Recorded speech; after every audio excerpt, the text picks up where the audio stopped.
Assalamualaikum warahmatullahi wabarakatuh. Perkenalkan, nama saya Arif Hidayat. Kali ini saya akan membahas sedikit materi tentang korupsi di Indonesia. Korupsi berasal dari bahasa Latin corruptio atau corruptus, yang kemudian dikatakan bahwa corruptio berasal dari bahasa Latin yang lebih tua, yaitu corrupere. Secara harfiah, korupsi adalah kebusukan, keburukan, kebejatan, ketidakjujuran, dapat disuap, tidak bermoral, dan penyimpangan dari kesucian. Secara umum, pengertian korupsi adalah semua tindakan tidak jujur yang memanfaatkan jabatan atau kuasa untuk mendapatkan keuntungan bagi pribadi atau orang lain. Di Indonesia, tindak korupsi diatur dalam Undang-Undang Nomor 31 Tahun 1999 tentang Pemberantasan Tindak Pidana Korupsi. Berdasarkan undang-undang tersebut, korupsi adalah setiap orang yang secara melawan hukum melakukan perbuatan memperkaya diri sendiri, orang lain, atau suatu korporasi yang dapat merugikan keuangan negara dan perekonomian negara.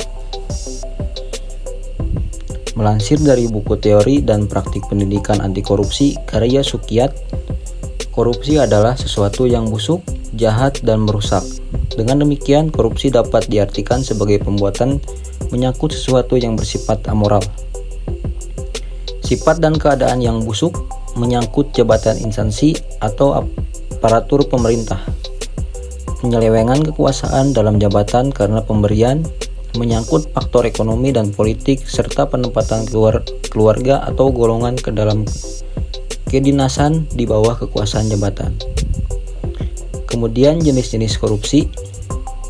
Masih mengutip buku teori dan praktik pendidikan anti korupsi, menurut studi yang dilakukan oleh Transparency International Indonesia, praktik-praktik korupsi meliputi manipulasi uang negara, praktik suap dan pemerasan, politik uang, dan kolusi bisnis. Yang pertama, ada penyuapan atau bribery. Penyuapan adalah pembayaran dalam bentuk uang atau sejenisnya yang diberikan atau diambil dalam hubungan korupsi. Dengan demikian, dalam konteks penyuapan, korupsi adalah tindakan membayar atau menerima suap. Penyuapan biasanya dilakukan dengan tujuan untuk memuluskan atau memperlancar urusan, terutama ketika harus melewati proses birokrasi formal. Kemudian yang kedua, ada penggelapan atau pencurian. Embezzlement. Penggelapan atau pencurian merupakan tindakan kejahatan menggelapkan atau mencuri uang rakyat yang dilakukan oleh pegawai pemerintah, pegawai sektor swasta, atau aparat birokrasi. Kemudian yang ketiga, ada penipuan atau fraud. Penipuan atau fraud dapat didefinisikan sebagai kejahatan ekonomi berwujud kebohongan, penipuan, dan perilaku tidak jujur. Jenis korupsi ini merupakan kejahatan ekonomi yang terorganisir dan biasanya melibatkan pejabat. Dengan begitu, kegiatan penipuan relatif lebih berbahaya dan berskala lebih luas dibandingkan penyuapan dan penggelapan. Kemudian ada keempat, pemerasan atau extortion. Korupsi dalam bentuk pemerasan merupakan jenis korupsi yang melibatkan aparat dengan melakukan pemaksaan untuk mendapatkan keuntungan sebagai imbal jasa pelayanan yang diberikan.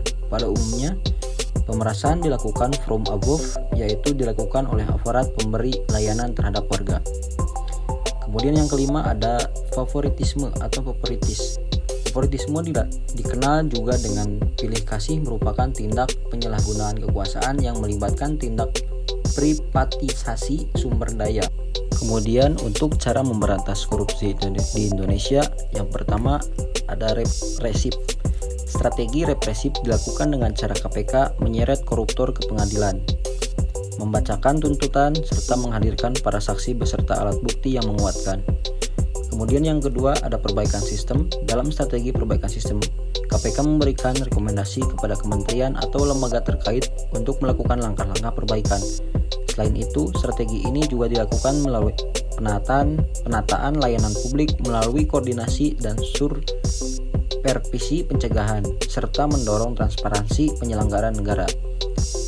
Untuk mendorong transparansi penyelenggaraan negara, KPK menerima LHKPN dan gratifikasi.